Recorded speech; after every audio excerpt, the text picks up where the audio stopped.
Hello students, welcome back in our channel that is In Love with Science. कैसे हैं आप सब students? You all know that इस समय हम क्लास 10 साइंस पढ़ रहे हैं, chemistry. That is the first chapter of class 10 chemistry, that is chemical reactions and equations. और इस चैप्टर में अभी तक हम फिजिकल एंड केमिकल चेंजेस पढ़ चुके हैं. उससे पहले हमने कुछ इंपॉर्टेंट फॉर्मूलाज डिस्कस किए थे जो कि हमारी क्लास 9 से हमने लिए थे.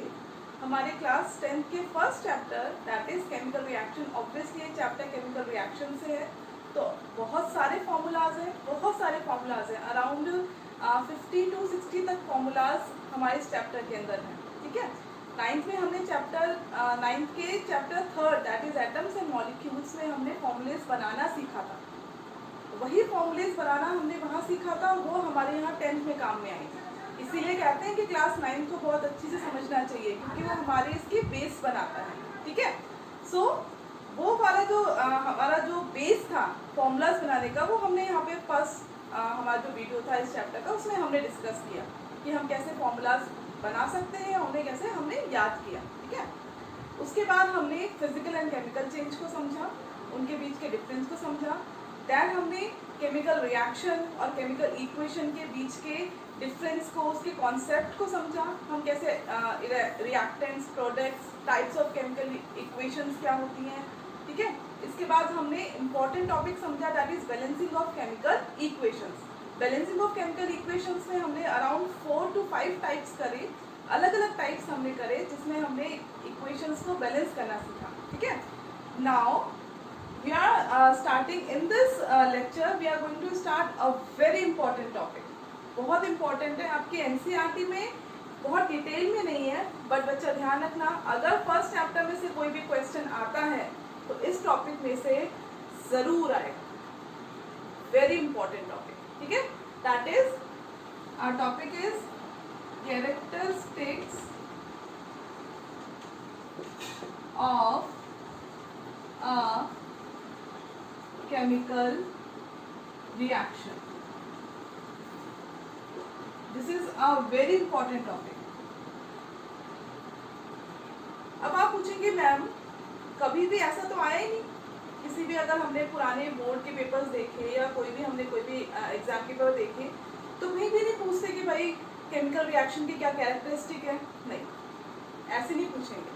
हमेशा आपसे पूछा जाएगा कि कोई भी इक्वेशन, कोई भी रिएक्शन दे दी, जैसे कि फेरस सल्फेट जो हमने बैलेंसिंग में रिएक्शन समझी थी, वो भी अपन डिकम्पोजिशन में भी करेंगे कि इसमें आपने क्या ऑब्जर्व किया है ना. बहुत बार आपने ये क्वेश्चन पढ़ा होगा कि what will you observe, what will you observe. ये जो ऑब्जर्व वाला वर्ड है ना, दिस वर्ड, ये है सबसे इम्पोर्टेंट कि किसी कोई भी हम केमिस्ट्री की बात करते हैं, ऑब्वियसली हम रिएक्शंस करते हैं, तो कोई भी रिएक्शन हुई है, तुम्हें क्या पता कोई रिएक्शन हुई है. माना कि हाँ मैं लैब में गई और लैब में जाने के बाद मैंने आप लोगों ने उसमें भी तो पढ़ा है 7th क्लास के अंदर या 8th क्लास के अंदर, 8th क्लास में आपने पढ़ा हुआ है कि आयरन अपन कॉपर लेते हैं, कॉपर सल्फेट का सोल्यूशन लेते हैं, उस कॉपर सल्फेट के सोल्यूशन के अंदर अपन आयरन नेल्स डालते हैं. आयरन नेल डालने के बाद आप ये देखते हैं कि यहाँ पे आपके फेरस सल्फेट बना है और कॉपर बना है. ये ब्लू कलर का था और ये वाला ग्रीन कलर का था. ठीक है. आपने ये वाली रिएक्शन पढ़ी हुई है. इस रिएक्शन के अंदर आपसे पूछा जाता है कि व्हाट विल यू ऑब्जर्व. अब चलो अज्यूम करो कि मैं एक लेमैन हूँ, मुझे नहीं आती केमिस्ट्री, आपको भी नहीं आती केमिस्ट्री, और आपको खड़ा कर दिया लैब में ले जाके कि भाई तू बता भाई कि इसमें रिएक्शन हुई है या नहीं हुई है. अब तुम क्या देखोगे, फेरस सल्फेट बन रहा है. कभी मूर्खों ने भी नाम ना सुना होगा फेरस सल्फेट का, कि फेरस सल्फेट क्या होता है और कॉपर सल्फेट क्या होता है. अगर मुझे केमिस्ट्री नहीं आती, मुझे कुछ भी नहीं आता, तो मैं क्या देखूंगी कि हाँ भाई ये पहले था ब्लू कलर का, पहले ये नीले कलर का था, ब्लू कलर का, अब इसने अपना कलर चेंज कर लिया, अब ये ग्रीन कलर का हो गया. इसका मतलब क्या देखा उसने ऑब्जर्व क्या किया कि भाई साहब कलर चेंज हो रहा है. अपनी आंखों से विजुअलाइज किया कि यहाँ पे कलर चेंज हो रहा है. कलर चेंज हो रहा है इसका मतलब कि कोई ना कोई रिएक्शन हुई है. यानी कि change in colour is a very important characteristic of a chemical reaction. ये ऑब्जर्वेशन कहलाती है, यानी कि जो आप अपने 5 सेंसेस से ऑब्जर्व करते हैं ना, देख के, स्मेल करके, टच करके, ठीक है, तो जो ये आपके सेंसेस होते हैं, सुन के, दीज आर ऑब्जर्वेशन। क्या प्रोडक्ट बना, कैसे बना, किससे रिएक्ट किया, ये आपकी ऑब्जर्वेशन नहीं होती है। ये बात आपको हमेशा ध्यान रखना, ठीक है। और अभी भी बोर्ड के अंदर अपन बोर्ड के क्वेश्चंस भी डिस्कस करेंगे। हमेशा आपसे पूछा जाता है कि कोई भी पर्टिकुलर रिएक्शन दे दी तो आपने क्या ऑब्जर्व किया, व्हाट विल यू ऑब्जर्व। यानी कि हम आप लोगों ने 9th क्लास के अंदर प्रैक्टिकल्स भी लिखे होंगे केमिस्ट्री या फिजिक्स के अंदर, तो उसमें आता है आपके प्रैक्टिकल में क्या आता है, आप क्या क्या लिखते हैं, एम लिखते हैं, देन मटेरियल्स रिक्वायर्ड लिखते हैं, उसके बाद में आप क्या लिखते हैं, प्रिंसिपल लिखते हैं, उसके बाद आप लिखते हैं ऑब्जर्वेशन, कि आपने क्या ऑब्जर्व किया। जब आप यहाँ पे एक्सपेरिमेंट करेंगे ना कोई भी, उस एक्सपेरिमेंट के बाद आपने उसमें क्या ऑब्जर्व किया, अगर कोई चेंज आता है तब उसके बाद में आप कंक्लूजन लिखते हैं कि यानी आपने एक्सपेरिमेंट किया, एक्सपेरिमेंट करने के बाद आपने क्या ऑब्जर्व किया, उसके बाद में इस ऑब्जर्वेशन के अकॉर्डिंग आपने क्या कंक्लूड किया। तो दिस ऑब्जर्वेशन, ये जो आपकी ऑब्जर्वेशन है, ये आपके अंदर ये आती है आपके कैरेक्टरिस्टिक्स ऑफ केमिकल रिएक्शन के अंदर, ठीक है। तो इस टॉपिक के अंदर हम करीब 5 कैरेक्टरिस्टिक्स पढ़ते हैं। The first one is evolution of gas. इनको अपन अलग अलग डिटेल में समझेंगे। First one is evolution of gas, second one is change in colour, third temperature changes, fourth कई बार हमें क्या आती है, स्मेल भी आती है, या कुछ जैसे एक रिएक्शन आप पढ़ेंगे जिसके अंदर हिसिंग साउंड आती है। कैल्शियम ऑक्साइड की एक रिएक्शन है जिसमें अपन वाटर में डिसॉल्व करते हैं, तो हिसिंग साउंड आती है, ठीक है। इसके बाद में आपके इवोल्यूशन ऑफ गैस हुआ, चेंज इन कलर हुआ, टेम्परेचर चेंजेस में आप पढ़ेंगे exothermic reaction and endothermic reaction.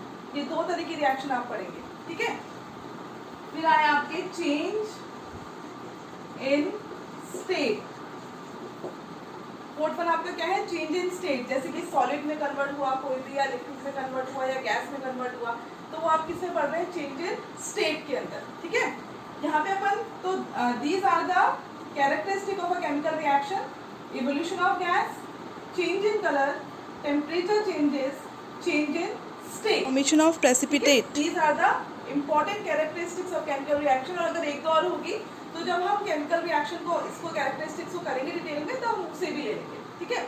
अब इसके अंदर अपन फर्स्ट जो कैरेक्टरिस्टिक ले रहे हैं वो अपनी कौन सी है, the first one is evolution of gas. This is the first characteristic. Gas evolve हो रही है। जब हम पानी गर्म करते हैं, पानी गर्म करके बुलबुले आते हैं ना, वो बुलबुले क्यों आते हैं, बबल्स क्यों आते हैं, क्योंकि वाटर में जो ऑक्सीजन डिसॉल्व होती है। तो जैसे हमने हीट किया, हीट करने की वजह से टेम्परेचर जब चेंजेस होते हैं, हाई टेम्परेचर के अंदर गैस की सॉलिबिलिटी कम होती है। जैसे टेम्परेचर बढ़ेगा, गैस बाहर निकलने की कोशिश करेगी, इसलिए आपके बबल्स बनते हैं। जब आप ठंडी कोल्ड ड्रिंक लेते हैं, कोल्ड ड्रिंक जब बहुत ज़्यादा फ्रीजर में रखी हुई होती है, तब उसके अंदर CO2 डिसॉल्व होती है। जैसे टेम्परेचर हाई हुआ, आपने शेक किया, प्रेशर रिलीज किया, CO2 बाहर निकल जाएगी। यानी कि हाई टेम्परेचर पे क्या होता है, जो आपकी गैस होती है वो रिलीज होना चाहती है, ठीक है। तो अगर हमने किसी भी 2 सब्सटेंस को आपस के अंदर रिएक्ट कराया और हमने देखा गैस रिलीज हो रही है, बबल्स बन रहे हैं, तो इसका मतलब वहाँ पे क्या हुई है, कोई ना कोई केमिकल रिएक्शन हुई है। कैरेक्टरिस्टिक का क्या मतलब, यानी कि ये जो चीजें हैं जो हमने पढ़ी, ये हमें ये बताती हैं कि कोई रिएक्शन हुई है, ये हमें इसका प्रूफ देती है, ठीक है। That's why they are known as characteristic of chemical reaction. So evolution of gas के अंदर आप ऑब्जर्वेशन क्या लिखेंगे, कलरलेस एंड ऑर्डरलेस गैस। देखो ये सबके लिए नहीं है ऑब्जर्वेशन, ये ऑब्जर्वेशन सबके लिए, सारी गैसेस के लिए नहीं है। चलो एक इंपॉर्टेंट बात मैं आपको बताती हूँ, शायद आपको पता नहीं होगी। आपके पूरे सिलेबस में, केमिस्ट्री के एंटायर सिलेबस में क्लास 10th में आपके सिर्फ 4 गैसेस हैं।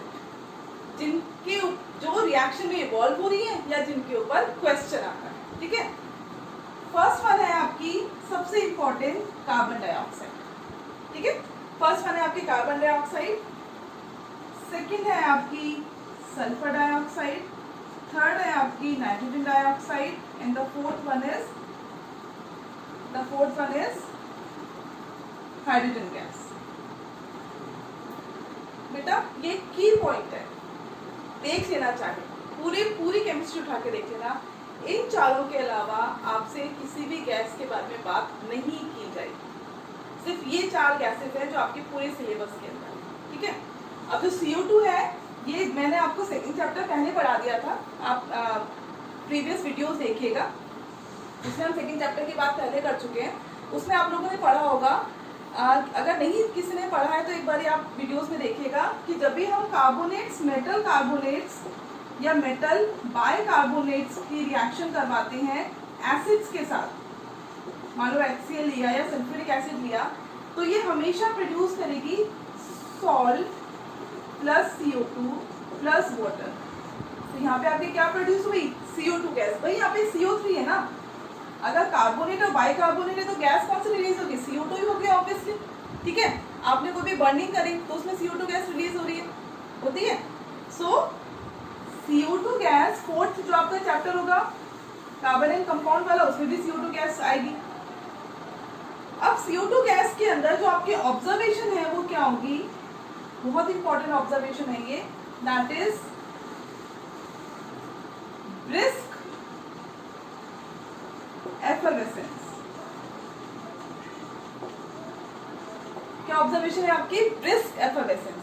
ब्रिस्क एफर्वेसेंस क्या होती है? ब्रिस्क वॉकिंग सुनिए कभी, जल्दी जल्दी चलना, या फिर जो अपन कोल्ड ड्रिंक को शेक करके एकदम से खोलते हैं तो एकदम यूं जूम करके निकल जाती है cold drink, that is brisk. तो जो बहुत तेजी से बबल्स बनते हैं ना, जो हमें दिखाई देते हैं, ब्रिस्क बहुत तेजी से जो बबल्स बनते हैं, that is known as brisk effervescence, ठीक है। तो जैसे ही अपन एसिड को डालेंगे, एसिड में डालेंगे सोडियम बाइकार्बोनेट को मिक्स करेंगे तो आपके तेजी से बबल्स निकलेंगे। तो अगर बबल्स निकलते हैं, ब्रिस्क एफर्वेसेंस होता है, तो it proves the presence of carbon dioxide gas. पहला क्वेश्चन तो इसके बारे में ये आता है, ये इसके ऑब्जर्वेशन हुई, ठीक है। चलिए अपन बाद में लिखेंगे, पहले अपन CO2 के बारे में पढ़ते हैं। ये इसकी ऑब्जर्वेशन हुई, और सेकेंड इसके ऊपर क्वेश्चन आता है इसके टेस्ट का, कि how will you test that the evolved gas is carbon dioxide. तो उसका जो टेस्ट होता है उसके अंदर अपन लाइम वाटर लेते हैं, lime water that is calcium hydroxide. जो रिएक्शन मैं अब लिखने वाली हूँ ना, ये आपके कम से कम 3 से 4 जगह वाली रिएक्शन काम में आएगी। देखो मैं आपको फिर याद दिलाऊंगी, अभी मैं आपको बता रही हूँ 3 to 4 टाइम्स एक जगह, अलग अलग जगह पे काम में आने वाली है। एक बार यहाँ देखो, कैल्शियम हाइड्रोक्साइड यानी कि लाइम वाटर में जब अपन कार्बन डाइऑक्साइड गैस पास करते हैं तो it will form CaCO3 plus water. तो जो CaCO3 है ये वाटर में इनसॉल्युबल होता है, ये डिसॉल्व नहीं होता, it will present in the form of precipitate. तो जो चीज डिसॉल्व नहीं होगी वो किस फॉर्म में होगी? प्रेसिपिटेट के फॉर्म में होगी। तो जो कलरलेस सोल्यूशन था अब वो कैसा हो गया? मिल्की हो गया, ठीक है। सो इसकी जो टेस्ट हुआ वो क्या हुआ? Lime water turns milky. Milky किसकी वजह से हुआ? Due to the presence of calcium carbonate, due to the formation of calcium carbonate. तो अगर जो भी अपनी रिएक्शन हुई उसमें जो भी गैस रिलीज हुई उसको अगर अपन लाइम वाटर से पास करते हैं तो लाइम वाटर कैसा हो गया? मिल्की हो गया। The appearance of milkiness proves the presence of carbon dioxide gas. और अगर अपन इसे कार्बन डाइऑक्साइड गैस को ज्यादा देर तक पास करते हैं तो it will form calcium bicarbonate. और ये कैल्शियम बाइकार्बोनेट जो होता है ये वाटर के अंदर सॉल्युबल होता है। तो इससे क्या होता है? जो मिल्कीनेस होती है वो डिसअपीयर हो जाती है, मिल्कीनेस डिसअपीयर्स। आगे बात समझ में? So this is the test for carbon dioxide gas. आगे बात समझ में? So this is our first gas जो कि अपने सिलेबस के अंदर है, right. Now the second one is sulphur dioxide. याद करो सल्फर डाइऑक्साइड अभी अपन ने कहाँ पढ़ी है? अभी लास्ट मॉड्यूल के अंदर ही पढ़ी है अपन ने, लास्ट लेक्चर के अंदर ही पढ़ी है SO2 गैस। चलो मैं बताती हूँ। बैलेंसिंग की थी अपन लोगों ने। बैलेंसिंग में हमने क्या पढ़ा था, एक बैलेंसिंग अपनी इक्वेशन पढ़ी थी कि फेरस सल्फेट को जब अपन हीट करते हैं तो डिकम्पोज होता है Fe2O3 के अंदर प्लस SO2 प्लस SO3। ये अपनी थर्मल डिकम्पोजिशन रिएक्शन, ठीक है। यहाँ पे ये जो SO2 है, दिस SO2 की जो स्मेल होती है ये होती है पंजेंट स्मेल या रॉटन एग जैसी स्मेल, अनप्लीजेंट स्मेल, गंदी सी, ठीक है। तो अगर आपने फेरस सल्फेट, यहाँ पे फेरस सल्फेट जो है ये वाइट पाउडर है, अगर आपने फेरस सल्फेट को हीट किया टेस्ट ट्यूब में और अगर पंजेंट स्मेल आ रही है तो it proves the presence of sulphur dioxide gas, ठीक है। तो ये आपकी सेकंड गैस है जो आपके सिलेबस के अंदर है, ये नोट कर लीजिए एक बार, ठीक है। इससे पहले जो मैंने लिखा है वो भी आप नोट कर लीजिए, जैसे जैसे आप ये नोट करेंगे आपके नोट्स कंप्लीट होते जाएंगे। अगर मैंने रब कर दिया है तो थोड़ा सा वीडियो को पॉज कीजिए, पॉज करने के बाद you are able to write the notes, ठीक है। नाउ द थर्ड गैस, जो हम थर्ड गैस जो हमारे सिलेबस में है वो है NO2, that is nitrogen dioxide. ये भी हमने पढ़ा हुआ है, ये भी हमने बैलेंसिंग में ली थी रिएक्शन। लेड नाइट्रेट को जब हम हीट कर रहे हैं, हीट करने के बाद it will form lead oxide plus NO2 plus O2। याद है हमने यहाँ पे 4 लगाया था, यहाँ 2 लगाया था और यहाँ 2 लगाया था, ये हमारी बैलेंस हो गई। तो यहाँ जो आपका NO2 है, ये NO2 is of brown colour, brown colour की फ्यूम्स निकलती हैं आपकी, ठीक है। सो यहाँ पे ब्राउन फ्यूम्स निकल रही है, it again shows the presence of evolution of gas. Clear है चीज। फर्स्ट आपकी थी CO2, सेकंड आपकी थी SO2। SO2 आपके कहाँ पे आई, फेरस सल्फेट के डिकम्पोजिशन के अंदर, जिसकी पंजेंट स्मेल थी। थर्ड आपकी है NO2 जो आपके कहाँ पे आई, लेड नाइट्रेट के डिकम्पोजिशन के अंदर। और इसका ये कैसा, इसको हम कैसे ऑब्जर्व करेंगे, ब्राउन फ्यूम्स। तो इसका ऑब्जर्वेशन क्या हुआ, brown fumes are evolve, it shows the presence of a gas and the brown fumes is due to the presence of nitrogen dioxide, ठीक है। Now the fourth one is, जो आपकी fourth gas है जो आपकी syllabus में है वो कौन सी है, हाइड्रोजन। भाई हाइड्रोजन तो बहुत सारी जगह काम में आएगी, बहुत सारी, फर्स्ट चैप्टर में, सेकंड चैप्टर में, थर्ड चैप्टर में, ठीक है। हाइड्रोजन गैस आप लोगों ने कहाँ कहाँ पढ़ी हुई है, जब भी आप किसी मेटल को रिएक्ट कराएंगे एसिड के साथ में तो हमेशा आपका सॉल्ट बनेगा प्लस हाइड्रोजन गैस। अगर आप मेटल की रिएक्शन करवा रहे हैं वाटर के साथ में, ये अपन थर्ड चैप्टर में पढ़ेंगे, तब भी आप डिस्प्लेस में भी फर्स्ट में भी पढ़ेंगे और थर्ड में भी पढ़ेंगे, और ये आपने एसिड बेस एंड सॉल्ट्स में भी पढ़ा होगा। तब आपका क्या बनेगा, सॉल्ट प्लस इसके अंदर हाइड्रोजन गैस, ठीक है। सॉल्ट बन सकता है, ऑक्साइड बन सकता है, तो इसके अंदर भी आपकी क्या रिलीज होगी, हाइड्रोक्साइड बनेगा। इसके अंदर सॉल्ट नहीं बनेगा, ये बनेगा मेटल ऑक्साइड और metal hydroxide plus hydrogen gas, ठीक है। तो इस केस के अंदर भी आपके क्या हो रहा है, इस केस के अंदर भी आपके हाइड्रोजन गैस रिलीज हो रही है। अब क्वेश्चन क्या आता है, इसका ऑब्जर्वेशन क्या है हाइड्रोजन गैस का, colourless and odourless gas evolve. ये ऑब्जर्वेशन हुआ इसका, इसका टेस्ट आता है। टेस्ट आपके सिर्फ या तो CO2 का आएगा या फिर हाइड्रोजन गैस का आएगा। तो अगर जब भी हम बर्निंग मैच स्टिक ले लो या स्प्लिंटर ले लो, बर्निंग मैच स्टिक को अगर अपन लेके जाते हैं जो गैस इवॉल्व हो रही है उसके पास, तो एक पॉप साउंड आता है। पॉप साउंड ऐसे ना, ऐसे वाला पॉप साउंड, ठीक है, कभी करके देखना, पॉप साउंड ऐसा वाला होता है। तो अगर पॉप साउंड आता है तो it shows the presence of hydrogen gas, ठीक है। सो हमने 4 गैसेस पढ़ी इवोल्यूशन ऑफ गैस के अंदर, CO2, SO2, NO2 and hydrogen, right. So in this way हमारा फर्स्ट कैरेक्टरिस्टिक कंप्लीट होता है, राइट।